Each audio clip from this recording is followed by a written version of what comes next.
This inflationary economy we are living in, farmers are among those really feeling the squeeze. It's costing them as much as double to produce their crops, but those price increases are not expected to be offset by a similar increase in profits. So what will that mean for farmers across the Southeast? WDHN's Cody Giles went to find out and is standing by in a Dothan cotton field to get the lay of the land, so to speak, and how farmers can get some help this year if they need it. Cody? Thanks, Amanda. For farmers, commodity prices such as those for cotton, soybeans, corn, and peanuts are on the rise. But that increase in price won't necessarily mean an increase in profits, as input prices have risen even higher. The start of the coronavirus pandemic back in 2020 saw input prices begin to increase for farmers, even more so into 2021.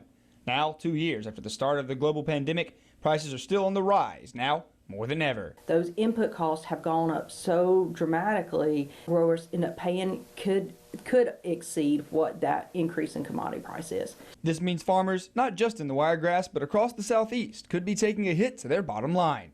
Kelton says part of the price increase has to do with the labor shortage nationwide. Truckers are becoming harder to find, meaning it's going to cost more to get seed and send them fully grown commodities back to market.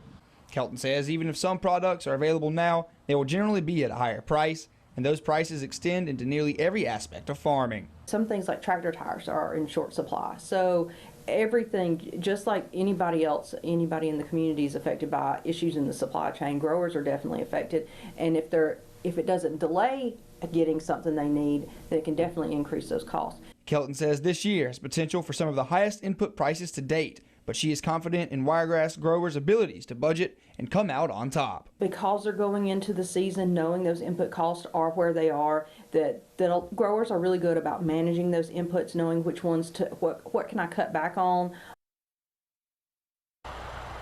Kelton wants to emphasize the Alabama Cooperative Extension is a free service for farmers. If you need help with anything farming related, you can call them at the number at the bottom of your screen. Reporting live in the cotton field, I'm Cody Giles for WDHN News for the Wiregrass. Back to you, Amanda.